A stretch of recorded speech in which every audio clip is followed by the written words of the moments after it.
Harvesting आत्ता चालू झालं आहे मालाचं. आणि आपल्या ग्रेप्स ॲग्रो कन्सल्टन्सीतला हा प्लॉट आहे आणि हा प्लॉट अमृतवाडीतला रमेश वनवाडे यांचा आहे. तर सरासरी आता जर ह्या बागेत बघितलं तर एका झाडावर साधारण 15 ते 16 किलोच्या आसपास उतारा पडायला लागला आहे.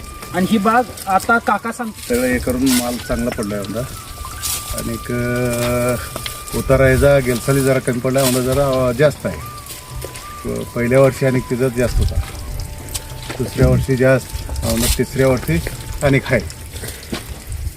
तर द्राक्ष बागायतदार मित्रांनो सांगायचं फक्त एकच आहे की हा जो माल आहे तर हा साधारण आत्ता 82 रुपये किलोने दिला आहे. आणि हा ज्या वेळेला 82 रुपये किलोने दिला आहे आणि दुसरं म्हणजे झाडावर साधारण 15 ते 16 किलो उतारा पडायला लागला आहे. आणि 9-4 अंतर आहे, 1600 झाडं आहेत. आणि 1600 झाडं असताना आमची अपेक्षा आहे की एक 20 लाखाच्या पुढं पैसे व्हायला पाहिजेत. 49 ते 50 गुंठ हे रान आहे. आणखीन जर माल जर बघितला तर अगदी लिमिटेड माल आहे, जास्त माल नाही. तरी सुद्धा 16 किलोनं 15 किलोच्या पुढं 16 किलोच्या आसपास 16 किलोच्या आसपास आता उतारा पडायला लागला आहे.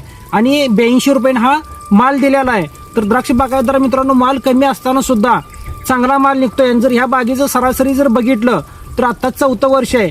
पहिल्याच वर्षी आपण या 49 गुंठ्यात 32 टन किती टन 32 टन माल काढलेला. दुसऱ्या वर्षी काहीतरी 33 टन माल काढलेला. परत 4थ्या वर्षी काहीतरी 21 ते 22 टन माल निघालेला. आणि ह्या वर्षी साधारण 25 टनाच्या पुढं माल निघल अशी आज जर माल हार्वेस्टिंग चालू आहे. तर आज हार्वेस्टिंग चालू असलेले जर बघितलं तर एवढा माल निघणं अपेक्षित आहे. आता ह्या बागेचं पूर्ण झिरो कटिंग आहे. इथं जर वर बघितलं, आता इथं वर इथं जर वर बघितलं तर पूर्ण झिरो कटिंग आहे. आणि टोटल सगळा माल पूर्ण एक ही घड वर राहता किंवा एक ही मणी जमिनीवर सुद्धा न पडता असं हार्वेस्टिंग झालंय. असं प्रत्येक बागायतदाराचं झालं पाहिजे. शर्ट फाटका असू दे, खरं स्वच्छ पाहिजे.